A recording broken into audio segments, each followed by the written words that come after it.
जय हिंद दोस्तों।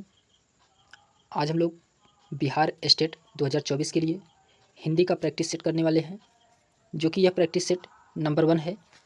तो चलिए देखते हैं। इसमें क्वेश्चन नंबर पहला है कि राजपत्र में प्रकाशित होने वाला पत्र इनमें से कौन सा है। तो इसमें कौन सा होता है, तो ये अधिसूचना होता है। ऑप्शन नंबर इसका बी सही है, अधिसूचना। फिर उसके बाद आता है क्वेश्चन नंबर सेकंड है कि इस करुणा कलित हृदय में अब विकल रागनी बजती है। इस पंक्ति में कौन सा अलंकार है। तो इसमें कौन सा अलंकार है, तो अनुप्रास अलंकार है। ऑप्शन नंबर इसका डी सही है, अनुप्रास अलंकार है। फिर इसके बाद आता है क्वेश्चन नंबर थर्ड है कि अधोलिखित पंक्तियों में शब्द शक्ति है। आए जोग सिखावन पाड़े, परमार्थी पुरानी लादे, जो बंजारे टाडे। तो इसमें बताना है कौन सा सही है। इसका व्यंजना है, तो ऑप्शन नंबर इसका पहला सही है, व्यंजना। फिर उसके बाद आता है क्वेश्चन नंबर चौथा है। क्वेश्चन नंबर चौथा है कि सिंधु सजे पर धरावधु अब तनिक संकुचित बैठी सी, इस वातावरण में कौन सी शाब्दिक शक्ति है। तो इसमें कौन सा शब्द शक्ति है, तो इसमें जो दिया गया है व्यंजना है। ऑप्शन नंबर इसका भी सही है, व्यंजना। फिर उसके बाद आता है क्वेश्चन नंबर पाँचवा है कि शब्द शक्ति के कितने भेद हैं। तो क्वेश्चन नंबर 5 में शब्द शक्ति के कितने भेद हैं, तो इसमें 3 भेद होते हैं शब्द शक्ति के। ऑप्शन नंबर इसका डी सही है। फिर उसके बाद आता है क्वेश्चन नंबर 6 है कि शब्द शक्ति के संबंध में इनमें से कौन सा कथन सही नहीं है। तो इसमें बताना है कौन सा कथन सही नहीं है। इसमें दिया गया है, पहला है कि शब्द शक्ति उसके अंतर्निहित अर्थ को व्यक्त करने का व्यापार है, जो कि ये सही है। अभिधा शब्द शक्ति के द्वारा 3 प्रकार के शब्दों रूढ़, यौगिक और योग रूढ़ का अर्थबोध होता है, तो ये भी इसमें सही है, बी भी सही है। फिर इसके बाद आता है अम्मट ने शब्द शक्ति के लिए शक्ति तथा विश्वनाथ के व्यापार शब्द का प्रयोग किया गया है, जो कि इसमें ये गलत है। जबकि व्यंजना शब्द शक्ति से प्राप्त अर्थ को प्रतिमायमान भी कहते हैं, तो इसमें ऑप्शन नंबर डी भी सही है। तो ऑप्शन नंबर इसका सी सही है, जो कि ये गलत है।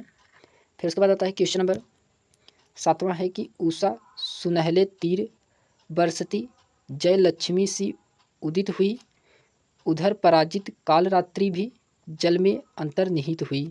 तो उपयुक्त पंक्ति में कौन सी शब्द शक्ति है। तो इसमें बताना है कौन सी शब्द शक्ति है, तो लक्षणा शब्द शक्ति है। ऑप्शन नंबर इसका सी सही है, लक्षणा शब्द शक्ति है। फिर उसके बाद आता है क्वेश्चन नंबर 8वां है कि सब को जानत तुम्हें सारे जग जहान, इस वाक्य में कौन सा काव्य दोष है। इस वाक्य में कौन सा काव्य दोष है, तो पुनरुक्ति काव्य दोष है। ऑप्शन नंबर इसका भी सही है, पुनरुक्ति काव्य दोष है। फिर उसके बाद आता है क्वेश्चन नंबर 9 है कि अंतःकरण की वृत्तियों के चित्र का नाम कविता है, यह काव्य लक्षण किसने प्रस्तुत किया। तो ये काव्य लक्षण महावीर प्रसाद द्विवेदी जी का द्वारा ये प्रस्तुत किया गया है। ऑप्शन नंबर इसका सी सही है। फिर उसके बाद आता है क्वेश्चन नंबर 10 है कि चौपाई छंद का पूर्व रूप है। तो चौपाई छंद का पूर्व रूप क्या होता है, अरलिल, अरलिल, जो कि ये चौपाई छंद का पूर्व रूप होता है। तो इसका ऑप्शन नंबर सी सही है। फिर उसके बाद आता है क्वेश्चन नंबर 11। क्वेश्चन नंबर 11 है या लकुटी आरु कमरिया पर राज तिहुपुर को ताजी डारो। तो इसमें प्रयुक्त छंद को बताना है। तो इसमें प्रयुक्त जो छंद है वह सवैया है। ऑप्शन नंबर इसका भी सही है, सवैया है। फिर इसके बाद आता है क्वेश्चन नंबर 12 है कि रामदूत अतुलित बलधामा में कितनी मात्राएं हैं। तो इसमें मात्रों की संख्या 16 है। ऑप्शन नंबर इसका डी सही है, मात्रों की संख्या इसमें 16 है। फिर इसके बाद आता है क्वेश्चन नंबर 13, कंकन किंकिन नुपुर धुन सुनी, कहत लसन सन राम हृदय गुनी, उक्त पंक्तियों में प्रयुक्त छंद का नाम बताइए। तो इसमें छंद का नाम बताना है। तो इसमें चौपाई है। ऑप्शन नंबर इसका सी सही है, चौपाई इसमें है। फिर उसके बाद आता है क्वेश्चन नंबर 14 है कि छंदों को पढ़ते समय कई स्थलों पर विराम लेना पड़ता है, उन विराम स्थलों को क्या कहते हैं। तो विराम स्थलों को क्या कहा जाता है, तो यति कहा जाता है, यति कहा जाता है। ऑप्शन नंबर इसका पहला सही है, यति। फिर इसके बाद आता है क्वेश्चन नंबर 15 है मंदाक्रांता छंद का गढ़क्रम क्या है। तो मंदाक्रांता छंद का गणिक्रम क्या होता है? तो ये होता है म भ न त त ग ग। ये जो कि इसका छंद क्रम होता है। ऑप्शन नंबर इसका डी सही है। फिर उसके बाद आता है क्वेश्चन नंबर 16 है कि मात्रिक सम छंद नहीं है। तो मात्रिक सम छंद कौन सा नहीं है? तो ये उल्लाला जो कि ये मात्रिक सम छंद नहीं है। तो ऑप्शन नंबर इसका डी सही है, उल्लाला। फिर उसके बाद आता है क्वेश्चन नंबर 17 है बैरवो छंद है। बैरवो छंद है तो इसमें कौन सा छंद है? तो इसमें अर्ध सममात्रिक छंद है। ऑप्शन नंबर इसका बी सही है, अर्ध सममात्रिक छंद है। फिर उसके बाद आता है क्वेश्चन नंबर 18 है कि कुरुक्षेत्र कविता में मुख्य रस कौन सा है? तो कुरुक्षेत्र कविता में मुख्य रस कौन सा है? तो वीर रस है। ऑप्शन नंबर ए सही इसका वीर रस है। फिर उसके बाद क्वेश्चन नंबर 19 है कि रोमांच किस तरह का अनुभव है? तो रोमांच किस तरह का अनुभव है? तो ये सात्विक अनुभव है। ऑप्शन नंबर इसका पहला सही है, सात्विक। फिर उसके बाद आता है क्वेश्चन नंबर 20 है कि राम रावण युद्ध में राम रावण पर क्रोध करते हैं तो रावण राम के क्रोध का है तो रिक्त स्थानों की पूर्ति हेतु उचित विकल्प चुनिए। तो इसमें कौन सा विकल्प सही है? इसमें अवलंबन विभाव है। तो अवलंबन विभाव है, तो ऑप्शन नंबर इसका पहला सही है। फिर उसके बाद आता है क्वेश्चन नंबर 21 है कि रस सामग्री किस विकल्प में दी गई है? तो रस सामग्री किस विकल्प में दिया गया है? तो ये दिया गया है विभाव, अनुभाव, संचारी और अस्थाई भाव। ऑप्शन नंबर इसका बी सही है। फिर इसके बाद आता है क्वेश्चन नंबर 22 है कि निम्नलिखित में से भयानक रस के संचारी भाव हैं। तो भयानक रस के संचारी भाव क्या हैं? त्रास, आवेग, दैन्य, शंका, अपरस्मार। ये जो कि भयानक रस के संचारी भाव हैं। तो ऑप्शन नंबर इसका बी सही है। फिर उसके बाद आता है क्वेश्चन नंबर 23 है कि सिंह की गर्जना या सांप की फुफकार किस रस का उद्दीपन विभाव है? तो ये किस रस का है? तो ये भयानक रस का है। ऑप्शन नंबर इसका बी सही है, भयानक रस का है। फिर उसके बाद आता है क्वेश्चन नंबर 24 है कि अर्थ के अनुसार वाक्य का प्रकार नहीं है। तो अर्थ के अनुसार वाक्य का प्रकार इसमें कौन सा नहीं है? तो संबंध बोधक, ये जो कि वाक्य का प्रकार नहीं है। ऑप्शन नंबर इसका पहला सही है। फिर उसके बाद आता है क्वेश्चन नंबर 25 है कि नीचे दिए गए वाक्य के सही वाक्य भेद को पहचानिए। यह निश्चित नहीं है कि वह कब आएगा। तो यह निश्चित नहीं है कि वह कब आएगा, इसमें कौन सा वाक्य है? इसमें जो है मिश्रित वाक्य है। ऑप्शन नंबर इसका सी सही है, मिश्रित वाक्य है। फिर उसके बाद आता है क्वेश्चन नंबर 26 है कि निम्नलिखित विकल्पों में से मिश्र वाक्य को पहचानिए। तो इसमें मिश्र वाक्य को बताना है। तो बाहर अगर बारिश हो रही हो तो छाता लेकर जाना, ये जो कि मिश्र वाक्य है। तो ऑप्शन नंबर इसका पहला ही सही है। फिर उसके बाद आता है क्वेश्चन नंबर 27 है कि निम्नलिखित विकल्पों में से विधानवाचक वाक्य विकल्प चुनिए। तो विधानवाचक वाक्य का विकल्प चुनिए। इसमें कौन सा होगा? तो माता जी ने पूजा कर ली है, जो कि ये विधानवाचक वाक्य है। तो ऑप्शन नंबर इसका बी सही है। फिर उसके बाद आता है क्वेश्चन नंबर 28 है कि निम्नलिखित में से वर्तनी की दृष्टि से शुद्ध है। तो वर्तनी की दृष्टि से इसमें कौन सा शुद्ध है? तो कवित्री। ऑप्शन नंबर इसका सी सही है, कवित्री जो कि वर्तनी की दृष्टि से शुद्ध है। फिर उसके बाद आता है क्वेश्चन नंबर 29 है कि निम्नलिखित में से कौन सा वाक्य शुद्ध है? तो इसमें कौन सा वाक्य शुद्ध है? तो मैं आपके सौजन्य पर मुग्ध हूँ, जो कि ये वाक्य शुद्ध है। तो ऑप्शन नंबर इसका बी सही है। फिर उसके बाद आता है क्वेश्चन नंबर, इसमें दिया गया है कि निर्देश में दिया गया है कुछ दिए गए वाक्यों में से एक वाक्य शुद्ध है जिसका चयन करें। तो क्वेश्चन नंबर 30 का है, इसमें 30 में चुनना है कि कौन सा वाक्य इसमें शुद्ध है। तो इसमें जो है उसे मृत्युदंड मिला, जो कि ये वाक्य शुद्ध है। ऑप्शन नंबर इसका पहला ही सही है, उसे मृत्युदंड मिला, ये शुद्ध वाक्य है। फिर उसके बाद आता है क्वेश्चन नंबर 31 है कि निम्न में अशुद्ध वाक्य बताइए। इसमें अशुद्ध वाक्य बताना है कि कौन सा वाक्य इसमें अशुद्ध है। तो कच्चे तेल की कीमत घट गया है। तो कच्चे तेल की कीमत घट गया है, जो कि ये ऑप्शन नंबर 20 का अशुद्ध वाक्य है। फिर उसके बाद आता है क्वेश्चन नंबर 32 है कि तुम्हारा सामान उठा लो, वाक्य अशुद्ध शब्द है। तो इसमें क्या अशुद्ध है? तो इसमें अशुद्ध है तुम्हारा। ऑप्शन नंबर इसका डी सही है, तुम्हारा, जो कि ये वाक्य अशुद्ध है। फिर उसके बाद आता है क्वेश्चन नंबर 33 है कि मैं आदर सहित नमस्कार करता हूँ, वाक्य का शुद्ध रूप क्या होगा? तो मैं आदर सहित नमस्कार करता हूँ, वाक्य का शुद्ध रूप क्या होगा इसमें? तो इसमें वाक्य का शुद्ध रूप होगा कि मैं सादर नमस्कार करता हूँ। तो मैं सादर नमस्कार करता हूँ, ऑप्शन नंबर इसका डी सही है। फिर उसके बाद आता है क्वेश्चन नंबर 34 है कि वाह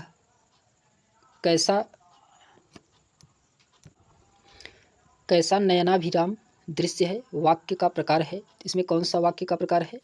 तो विस्मयाद बोधक, ऑप्शन नंबर इसका डी सही है। ये विस्मयाद बोधक का चिन्ह है, वाह। फिर उसके बाद आता है क्वेश्चन नंबर 35 है कि उसने खा लिया होगा, वाक्य है। तो उसने खा लिया होगा वाक्य है। इसमें कौन सा वाक्य है? तो इसमें जो है संदेह वाचक वाक्य है, ऑप्शन नंबर इसका डी सही है, संदेह वाचक वाक्य है। फिर उसके बाद आता है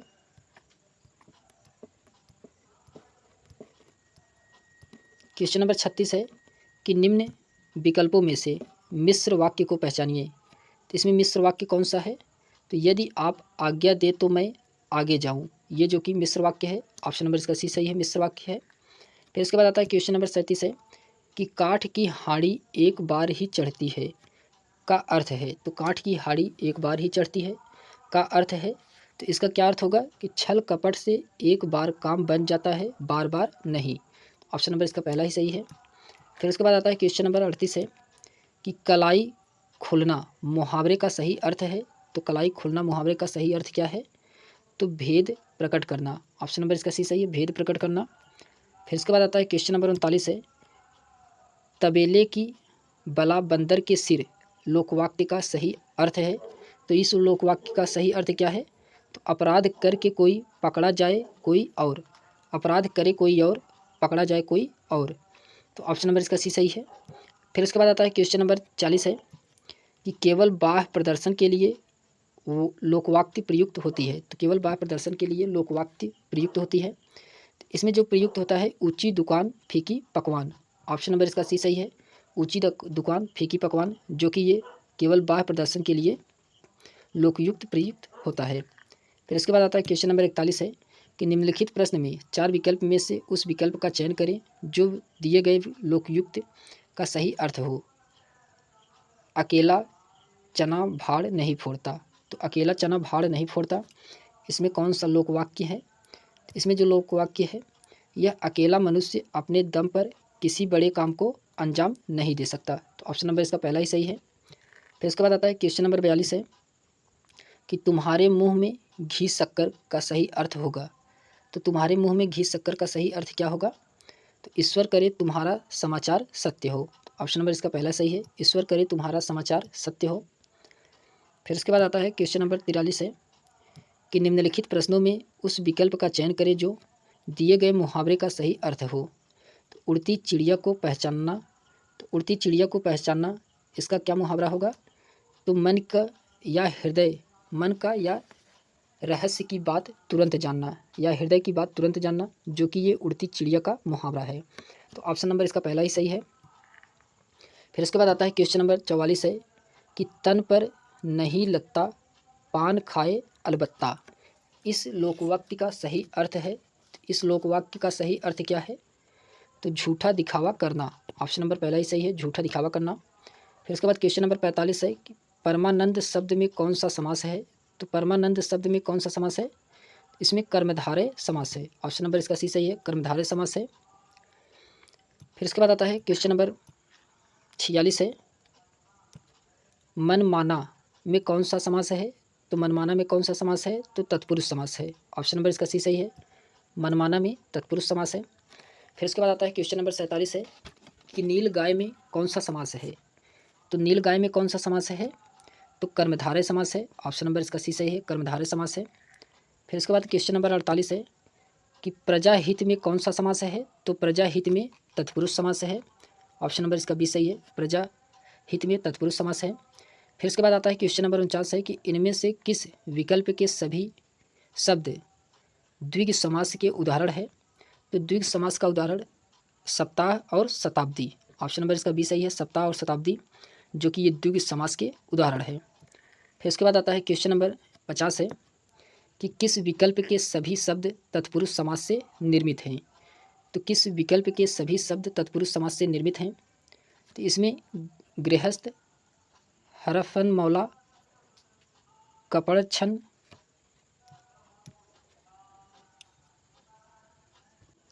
इसमें जो है गृहस्थ, हरफनमौला और कपड़ाछंद ये जो कि तत्पुरुष समास से निर्मित हैं। तो ऑप्शन नंबर इसका बी सही है। फिर इसके बाद आता है क्वेश्चन नंबर 51 है, चौमासा शब्द में समास है। तो चौमासा शब्द में कौन सा समास है?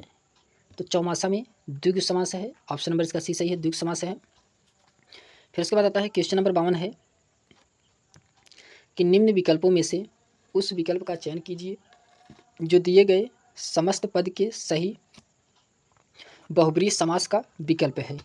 तो श्वेतांबर, श्वेतांबर का क्या होता है? तो श्वेतांबर का होता है श्वेत है अंबर जिसके अर्थात सरस्वती जी।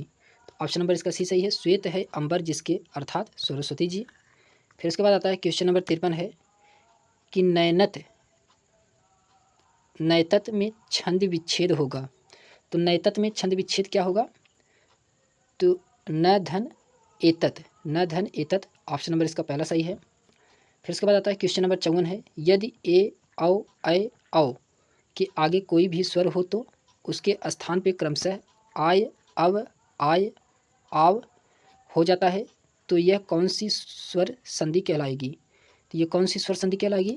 तो ये अयादि स्वर संधि कहलाएगी। ऑप्शन नंबर इसका सी सही है, अयादि स्वर संधि। फिर उसके बाद आता है क्वेश्चन नंबर 55 है कि नीचे दिए गए शब्दों का सही संधि वाला विकल्प पहचानिए। तो निधन उत्साह, निधन उत्साह में कौन सी संधि है? तो निधन उत्साह में निरुत्साह, निरुत्साह, ऑप्शन नंबर इसका सी सही है, निरुत्साह। फिर उसके बाद आता है क्वेश्चन नंबर 56 है कि नीचे दिए गए शब्दों का सही संधि वाला विकल्प पहचानिए। तो उत्धन चरित, उत्धन चरित बराबर क्या होगा? तो उत्धन चरित बराबर उच्चारित होता है। ऑप्शन नंबर इसका बी सही है, उच्चारित होता है उत्धन चरित बराबर। फिर उसके बाद आता है क्वेश्चन नंबर 57 है कि नीचे दिए गए शब्दों का सही संधि वाला विकल्प पहचानिए। तो धर्म प्लस अर्थ बराबर क्या होता है? तो धर्मार्थ होता है। धर्म प्लस अर्थ बराबर क्या होता है? तो धर्मार्थ होता है, जो कि ऑप्शन नंबर इसका सी सही है। क्वेश्चन नंबर 58 है कि अन्वेषण शब्द का संधि विच्छेद है। तो अन्वेषण शब्द का संधि विच्छेद क्या होगा? तो अनुधन एषण, ऑप्शन नंबर इसका भी सही है, अनुधन एषण होगा। फिर उसके बाद आता है क्वेश्चन नंबर 59 है,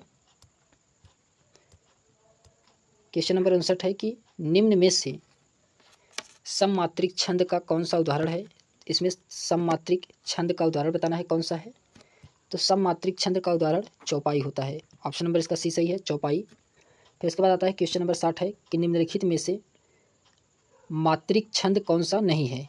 तो मात्रिक छंद इसमें कौन सा नहीं है? तो इसमें मंदाक्रांता, मंदाक्रांता जो कि ये मात्रिक छंद नहीं है। तो ऑप्शन नंबर इसका पहला सही है।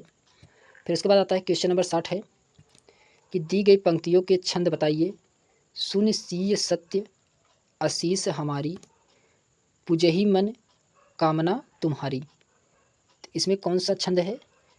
इसमें जो है चौपाई है। ऑप्शन नंबर इसका पहला सही है, इसमें चौपाई है।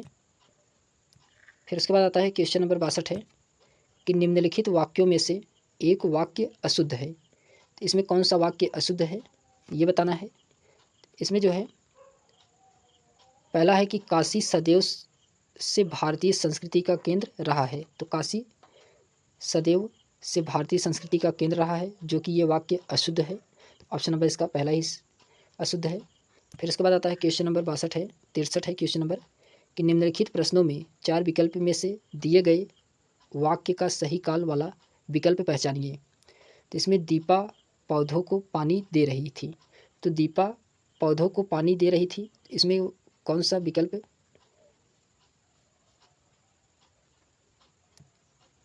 तो इसमें कौन सा काल है? तो अपूर्ण भूतकाल है। ऑप्शन नंबर इसका पहला ही सही है, अपूर्ण भूतकाल है। फिर उसके बाद आता है क्वेश्चन नंबर 64 है कि उपवाक्य पहचानिए। तो उपवाक्य पहचानिए, वह आदमी जो कल आया था आज भी आया है। तो इसमें कौन सा उपवाक्य है? इसमें जो है विशेषण उपवाक्य है। ऑप्शन नंबर इसका भी सही है, विशेषण उपवाक्य है। फिर उसके बाद आता है क्वेश्चन नंबर 65 है कि बच्चे खेल रहे हैं, अर्थ के आधार पर वाक्य का प्रकार बताइए। तो बच्चे खेल रहे हैं, अर्थ के आधार पर वाक्य का प्रकार बताइए। तो इसमें कौन सा होगा? तो इसमें जो है विधान वाक्य होगा। तो ऑप्शन नंबर इसका बी सही है, विधान वाक्य होगा। फिर इसके बाद आता है क्वेश्चन नंबर 66 है कि निम्नलिखित वाक्य को संयुक्त वाक्य में परिवर्तित करें। पढ़ने के अतिरिक्त वह लिखता भी है। तो पढ़ने के अतिरिक्त वह लिखता भी है, इसमें वह केवल पढ़ता ही नहीं बल्कि लिखता भी है, जो कि ये परिवर्तित है। तो ऑप्शन नंबर इसका डी सही है। फिर इसके बाद आता है क्वेश्चन नंबर 67 है कि समास योजना की दृष्टि से इनमें से एक अशुद्ध युग्म है। तो इसमें कौन सा अशुद्ध युग्म है? तो सत सही, ये जो कि द्विगु समास है ये सही है। तुलसीकृत तत्पुरुष समास है, ये भी सही है। मंदोदरी बहुब्रीहि समास है, ये भी सही है। मरलासन अव्ययी भाव समास है, जो कि ये गलत है। फिर इसके बाद आता है क्वेश्चन नंबर 68 है कि निम्नलिखित में से माता पिता में कौन सा समास है? तो माता पिता में द्वंद्व समास है। तो ऑप्शन नंबर इसका बी सही है, माता पिता में द्वंद्व समास है। फिर इसके बाद आता है क्वेश्चन नंबर 69 है, भला मानस में कौन सा समास है? तो भला मानस में कौन सा समास है? तो कर्मधारय समास है। ऑप्शन नंबर इसका पहला सही है, कर्मधारय समास है। फिर आता है क्वेश्चन नंबर 70 है कि कला प्रवीण में कौन सा समास है? तो कला प्रवीण में कौन सा समास है? तो तत्पुरुष समास है। ऑप्शन नंबर 20 का सही है, तत्पुरुष समास है। फिर इसके बाद आता है क्वेश्चन नंबर 71 है कि निराकार का संधि विच्छेद है। तो निराकार का संधि विच्छेद क्या है? तो निह धन आकार। ऑप्शन नंबर इसका पहला सही है, निह धन आकार, जो कि ये निराकार का संधि विच्छेद है। फिर इसके बाद आता है क्वेश्चन नंबर 72 है। क्वेश्चन नंबर 72 है, द्वापी का संधि विच्छेद होगा। द्वापी का संधि विच्छेद क्या है? तो द्वापी का संधि विच्छेद द्वौ धन अपि, द्वौ धन अपि, जो कि ऑप्शन नंबर इसका बी सही है। फिर इसके बाद क्वेश्चन नंबर 73 है कि दिए गए विकल्पों में से स्वागत का विच्छेद क्या होगा? तो स्वागत का विच्छेद क्या होता है? तो सुधन आगत होता है। ऑप्शन नंबर इसका पहला ही सही है, सुधन आगत होता है स्वागत का। फिर इसके बाद आता है क्वेश्चन नंबर 74 है कि वार्तालाप का संधि विच्छेद होगा। तो वार्तालाप का संधि विच्छेद क्या होगा? वार्ता धन अलाप। ऑप्शन नंबर इसका पहला सही है, वार्ता धन अलाप होगा। फिर इसके बाद आता है क्वेश्चन नंबर 75 है कि संधि विच्छेद में यदि किसी वर्ग के प्रथम वर्ड पे परे कोई अनुशासिक वर्ड हो तो संधि करते समय प्रथम वर्ड के स्थान पर उसी वर्ग का कौन सा वर्ड हो जाएगा? तो ये कौन सा वर्ड हो जाएगा? उसी वर्ग का अनुशासिक अर्थ पंचम वर्ड होगा। तो ऑप्शन नंबर इसका भी सही है। फिर इसके बाद आता है क्वेश्चन नंबर 76 है कि जिसे अपनी जगह से अलग कर दिया गया हो के लिए एक शब्द है। तो क्या होगा एक शब्द? जिसे अपनी जगह से अलग कर दिया गया हो तो उसके लिए एक शब्द होगा विस्थापित। ऑप्शन नंबर इसका पहला सही है, विस्थापित। फिर इसके बाद आता है क्वेश्चन नंबर 77 है कि उस लड़के को बुलाइए, उस लड़के को बुलाइए में लड़के के विषय में कौन सा कथन गलत है? तो इसमें कौन सा कथन गलत है? तो संज्ञा बहुवचन। ऑप्शन नंबर इसका पहला सही है, संज्ञा बहुवचन, जो कि ये गलत है। फिर इसके बाद आता है क्वेश्चन नंबर 78 है कि जो अव्यय शब्द दो पदों या पदबंधों या उपवाक्यों को जोड़ने का कार्य करते हैं उन्हें कहा गया है। तो उन्हें क्या कहा गया है? उन्हें कहा गया है समुच्चय बोधक कहा गया है। ऑप्शन नंबर इसका भी सही है, समुच्चय बोधक कहा गया है। फिर क्वेश्चन नंबर 79 है कि पद परिचय को क्या नहीं कहा जाता है? तो पद परिचय को क्या नहीं कहा जाता है? तो पद संगठन नहीं कहा जाता है। ऑप्शन नंबर इसका पहला सही है।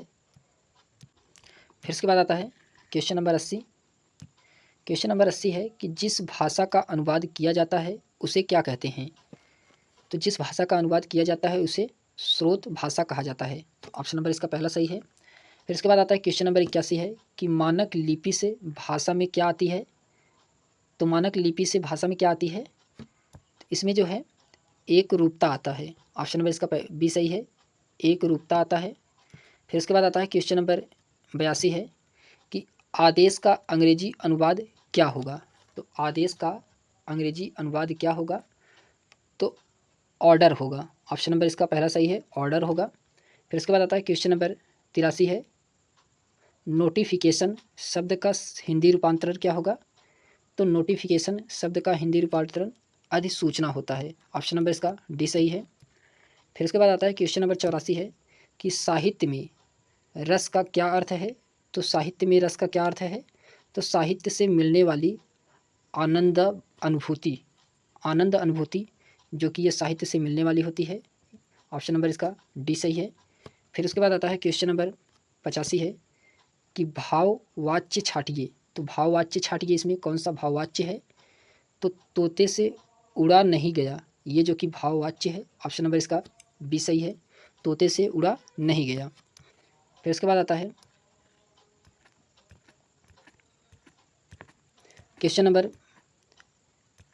86 है कि निम्न में से कर्मवाच्य वाला वाक्य चुनिए। तो निम्न में से कर्मवाच्य वाला वाक्य कौन सा है इसमें? तो इसमें बिल्ली के हाथों चूहा मारा गया। तो ऑप्शन नंबर इसका सी सही है, बिल्ली के हाथों चूहा मारा गया। फिर इसके बाद आता है क्वेश्चन नंबर 87 है कि राम आम खाता है में वाच्य का कौन सा रूप है? इसमें जो है रूप कर्तवाच्य है। ऑप्शन नंबर इसका डी सही है, कर्तवाच्य है। फिर उसके बाद आता है क्वेश्चन नंबर 88 है कि जहाँ बिना कारण के ही कार्य की संभावना व्यक्त की गई हो वहाँ कौन सा अलंकार होता है?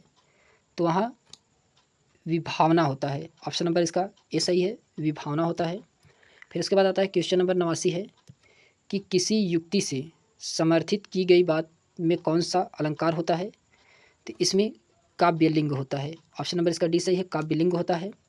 फिर क्वेश्चन नंबर 90 है कि अति कटु वचन कहत कैकेयी मनहु लोंजरे पर देई, इस पंक्ति में कौन सा अलंकार है? तो इस पंक्ति में उत्प्रेक्षा अलंकार है। ऑप्शन नंबर इसका डी सही है, उत्प्रेक्षा अलंकार है। फिर उसके बाद आता है क्वेश्चन नंबर 91 है, ले चला साथ में तुझे कनक जो भिक्षु लेकर स्वर्ण झनक, में अलंकार बताइए। इसमें कौन सा अलंकार है? तो इसमें उत्प्रेक्षा अलंकार है। ऑप्शन नंबर इसका डी से बी सही है, उत्प्रेक्षा अलंकार है। फिर क्वेश्चन नंबर 92 है कि उपमेय में उपमान का निषेध रहित आरोप हो तो कौन सा अलंकार होता है?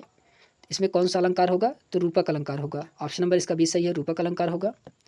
फिर इसके बाद आता है क्वेश्चन नंबर 93 है, ये तेरा शिशु जग है उदास में, अलंकार है। ये तेरा शिशु जग है उदास में, अलंकार कौन सा होगा इसमें?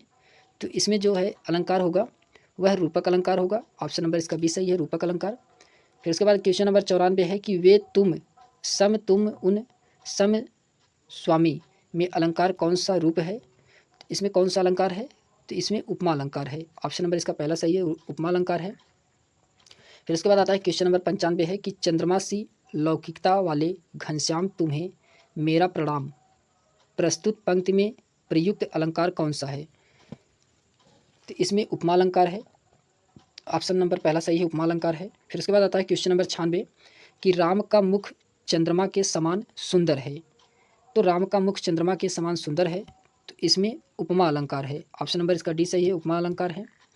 फिर उसके बाद आता है क्वेश्चन नंबर 97 है कि रस्सी को साफ समझ लेना क्या है? तो रस्सी को साफ समझ लेना, इसमें क्या होता है? तो भ्रम होता है। ऑप्शन नंबर इसका डी सही है, भ्रम। फिर क्वेश्चन नंबर 98 है कि निम्नलिखित में से साधारण धर्म क्या है? तो कोमल कलाइयाँ कमल कुसुम सी नयन मृग नयन से सुंदर, इसमें कौन सा साधारण धर्म है? इसमें जो है कोमल और सुंदर। ऑप्शन नंबर इसका सी सही है, कोमल और सुंदर, जो कि ये साधारण धर्म है। फिर उसके बाद आता है क्वेश्चन नंबर 99 है, पीपर पात सरिस मंडोला में पीपर पात क्या है? तो पीपर पात ये उपमान अलंकार होता है। ऑप्शन नंबर इसका पहला सही है। फिर उसके बाद आता है क्वेश्चन नंबर 100 है कि किसी विस्तृत विवरण अथवा सविस्तार व्याख्या के अप्रासंगिक अनावश्यक बातों को त्याग कर प्रवाहपूर्ण संक्षिप्त संकलन कहलाता है। तो क्या कहलाता है? तो संक्षेपण कहलाता है। तो ऑप्शन नंबर इसका पहला सही है, संक्षेपण कहलाता है। तो हम लोग प्रैक्टिस नंबर 1 को देखा है, जो कि ये बिहार स्टेट 2024 के लिए बहुत ही महत्वपूर्ण है। इसके आगे हम लोग प्रैक्टिस सेट नंबर 2 को नेक्स्ट वीडियो में देखेंगे।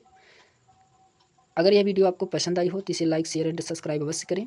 तो आज के लिए बस इतना ही, धन्यवाद।